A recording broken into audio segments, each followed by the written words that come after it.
నమస్తే, welcome to four sides political thought. నేను మీ Vasudevan. BJP మొత్తానికి పొత్తులోకి వచ్చేస్తుందని చెప్పేసి మహా కథనాలు వినిపిస్తున్నాయి. హాకి దీర్ఘం ఇచ్చి చెప్తున్నాను. అంటే దాంట్లో స్లాష్ కూడా ఉండొచ్చు, వేరే అర్థం కూడా ఉండొచ్చు. దీర్ఘం తీయటంలో దీర్ఘం తీసి మరి పొత్తులో వస్తుందని చెప్పి సీట్లు మాత్రం తగ్గించి మరుగుజ్జు సంఖ్యలో చెబుతున్నారు. 4, 5, 6, 8. మనకి ఇటీవల కాలంలో అంటే గడిచిన 10-15 ఏళ్ళలో చూస్తే 2, 2, 1, 1, 4, 5 అని చెప్పేసి వస్తుంటాయి కదా అడ్వర్టైజ్మెంట్లు. ఆ టైప్లో ఏదో ఒక ఎడ్యుకేషనల్ ఇన్స్టిట్యూషన్స్ అడ్వర్టైజ్మెంట్స్ అలా చెబుతున్నారు. బీజేపీని తగ్గించి చూపించే ప్రయత్నాన్ని టీడీపీ అనుకూల మీడియా చాలా బ్రహ్మాండంగా బలంగా జనాల్లోకి తీసుకెళ్తూ వచ్చింది. పైగా వీళ్ళకి ఏంటంటే సెట్ ఆఫ్ ఎనలిస్టులు ఉంటారు, పొలిటికల్ ఎనలిస్టులు ఉంటారు అనమాట. వీళ్ళు నాలెడ్జ్ సెంటర్లో తయారై బయటకు వస్తారు ఆ కర్మాగారం నుంచి. వీళ్ళు ప్రచారం చేస్తూ ఉంటారు. 26 రాష్ట్రాలు 27 రాష్ట్రాల్లో అప్రతిహతంగా వెలిగిపోతున్న బీజేపీ ఇక్కడికి వచ్చి సింగిల్ డిజిట్ మీద ఎంపీ ఎమ్మెల్యే స్థానాలు తీసుకుంటుందా? ఇది బేసిక్ క్వశ్చన్. రెండోది, నిన్న జయహో బీసీ తర్వాత ఇప్పుడు మరి వీళ్ళిద్దరు నాయకులు ఈరోజు మాట్లాడుకున్నారు. పవన్ కళ్యాణ్ గారు, చంద్రబాబు గారు కలిసి మాట్లాడుకున్నారు. ఎప్పుడు ఢిల్లీ వెళ్ళాలి, పిల్లి మెడలో ఎవరు గంట కట్టాలి. ఇది ఎందుకంటే ఆ గంట కట్టే ధైర్యం పవన్ కళ్యాణ్కి ఉంది, కానీ అక్కడి దాకా చంద్రబాబు గారిని తీసుకెళ్లాల్సిన అగత్యం కూడా ఆయనకే ఏర్పడింది. అది బహుశా శత్రువుకు కూడా అలాంటి బాధ రాకూడదు. చంద్రబాబుని ఎంబడిపెట్టి తీసుకెళ్ళడం ఏంటంటే ఢిల్లీ ఆయన వెళ్ళలేడా, ఒకప్పుడు కన్వీనర్గా చేసి. సరే, మొత్తం అంశాల మీద సమగ్రంగా డిబేట్లో చర్చించడానికి మనతో ఉన్నారు మండలనేని శ్రీనివాస్, పొలిటికల్ అనలిస్ట్, అలాగే పూడి తిరుపతిరావు గారు, బీజేపీ సీనియర్ నాయకులు, ఆంధ్రప్రదేశ్ బీజేపీ అధికార ప్రతినిధి కూడా. నమస్తే తిరుపతిరావు గారు. అలాగే ఉప్పలపాటి శ్రీనివాస్ చౌదరి గారు, టీడీపీ అధికార ప్రతినిధి. నమస్తే శ్రీనివాస్ చౌదరి గారు. To start with Srinivas Chowdary గారు, మీతోనే మొదలెట్టాలి. ఎందుకంటే మీ నుంచే సంకేతాలు వస్తున్నాయి. ఊవిళ్ళూరుతూ ఉరకలేస్తూ చాలా ఆహ్లాదంగాను నవ్వుతూ తుళ్ళుతూ ఢిల్లీకి పైన వెళ్తున్నారు చంద్రబాబు గారు.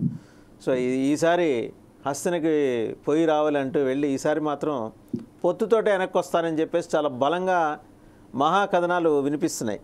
ఏమంటారు సార్? మొదట మీకు అలాగే శ్రీనివాస్ గారికి, అలాగే బీజేపీ నేత తిరుపతిరావు గారికి నా నమస్కారాలు. రోజు జనసేన తెలుగుదేశం పార్టీ ఉమ్మడి మేనిఫెస్టోతో పాటు మిగిలిపోయిన 57 సీట్లు అలాగే ఎంపీ సీట్లు ఫైనలైజ్ చేయాలంటే ఒక ఆలోచనతో జనసేన తెలుగుదేశం పార్టీ ఈరోజు సమన్వయ కమిటీతో పాటు అధినేతలు మా పవన్ కళ్యాణ్ గారు అలాగే చంద్రబాబు నాయుడు గారు వెళ్ళి సమావేశం జరిగింది. దీంతో పాటు 7వ తారీఖున ఢిల్లీ పయనం అవ్వాలనే ఆలోచన ఉంది. దీంట్లో కొంత మేరకు సంఖ్యాపరంగా ఒక అభిప్రాయానికి వచ్చారని కూడా మాకు తెలిసింది. దాంతో పాటు రాష్ట్రంలో కొన్ని బలమైన సీట్లు అవసరం అనుకుంటే బీజేపీ వారు కలిసి వస్తే, అలాగే రాజకీయ పార్టీల్లో ఉన్న పొత్తులు కుదిరితే ఎలా దాన్ని సంఖ్యాపరంగా అకామిడేట్ చేయడం కోసం చేస్తున్న ప్రయత్నాల్లో భాగంగా కొన్ని సర్దుబాట్లు చేయాలని ఇద్దరు అధినేతలు కూడా జరిగింది.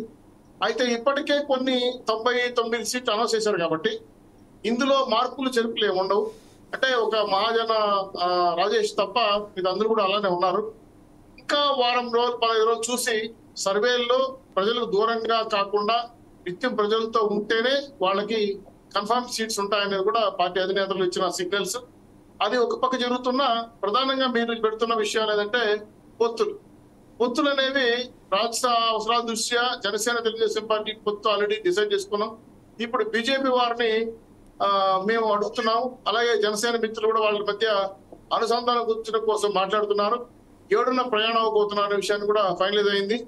వాళ్ళ అధ్యక్షురాలు పురంధరేశ్వరి గారు కూడా నాకైతే అఫీషియల్ ఇన్ఫర్మేషన్ కాదు కానీ కొంత లిస్టులు తయారు చేసి నియోజకవర్గానికి 3 లెక్కన చాలా మందిని 500 చిల్లర వరకు ఇచ్చారని. ఇది కాకుండా పొత్తుల్లోకి వస్తే ఒక 20 సీట్ల వరకు బలమైన ప్రాంతాలు ఏమున్నాయని ఒక లిస్టు, ఎంపీలు అయితే ఏంటనేది కూడా వారు ప్రతిపాదన చేశారనేది నాకున్న సమాచారం. అంతే, అది నేను బీజేపీ సమాచారం అనట్లేదు.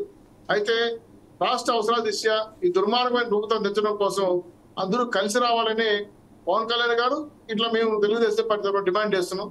దీన్ని చాలా మంది ఆశీర్వదించారు.